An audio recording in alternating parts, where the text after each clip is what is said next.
Scooby-Doo and Zombie Island is the one Scooby-Doo film where they catch the villain in the first 5 seconds and get normal jobs.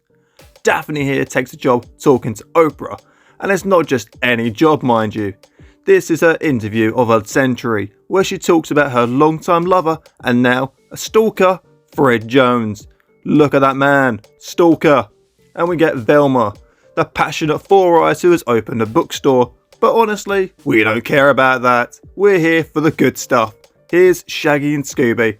And they want the gang back together because they've had enough of food and marijuana and they want to solve crime. And the gang's all for it. Look at them. They go out solving mysteries like it's going out of fashion. Crisp, bang, and lastly, pop. Look at them take it down. Eventually they find this woman who's all over Fred. She wants a piece of that tie. And you know what? He's all for it. Come on gang, get in the van and we'll go down this dodgy ass lane with this weird woman we just met. And of course, like most Americans, they can't read a map. And end up with this guy, and his wife. Eventually they find the house and it's just full of pussy. So much pussy even that Scooby has to have a look at this. And you know what? He's out there like a bullet. He is chasing that all the way to that woman. Boom. He smashes into her. And the first thing she does when hit by a dog, she invites him in her house. And lo and behold, that's when the creepy shit happens and the writing on the wall is right there. And Velma gets lifted up and wants a peek underneath that skirt because Daphne is all just too happy to help and see what's under there. You know what? Even Scooby and Shaggy want a peek. So does Fred, who's even filming it, dirty stalker. So she's like, no, we'll take a spatula to this wall. A goddamn spatula. And the woman don't even believe it. What the hell is she doing with a spatula to the goddamn wall? And no. The tourists ain't had enough of this. They are all over it. They're like, what are you doing to my wall, mate? Here we go. Let's get my sword out. You are off this island. And they chase them all the way back to the car. But you know what?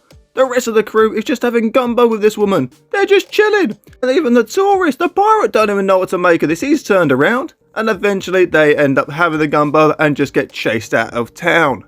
And of course, if you haven't seen this film, I recommend it because this scene has one of the best soundtracks of a Scooby-Doo. I'm not even going to insult it because it is just a killer song. If you haven't seen it, search this up because you deserve it. Eventually they find their way to the secret lair somehow. And of course, weird shit starts happening. And I mean weird shit. Like who punches them? And the tourists have had enough of it. They're like, what are you doing in my weird hole? Get out of there. And eventually the other crew, they end up finding the secret room somehow. It's a secret room, but everyone seems to find it. Honestly, these two cougars can't hide what they're doing. Eventually the blonde cougar has had enough of it and slams them against the wall. She wants them then and there. And so does the blackhead one. She wants Fred. So she slams him against the wall and absolutely takes him. Honestly, this is like his dream after Daphne stalking her for so many years. But then they turn weird. They've just been catfished. This is not a regular woman. This is a 60-year-old, not a 30-year-old. And look at the shock in their face. This is not the cougar they was after. And poor Velma gets the lesbian one. What is she playing at? She wants to eat her up like a bit of guacamole. But she says no, it's not quite dinner time yet. But you know what? These Scooby-Doo gang, they look quite tasty. So they're like, you know what? Screw it, we'll eat them goddamn now. But that's just not it. After they've attacked them, Scooby and Shaggy running in there. Look, go on lads, go get them, save the day. They roll in there with their 1%, 0.1% power.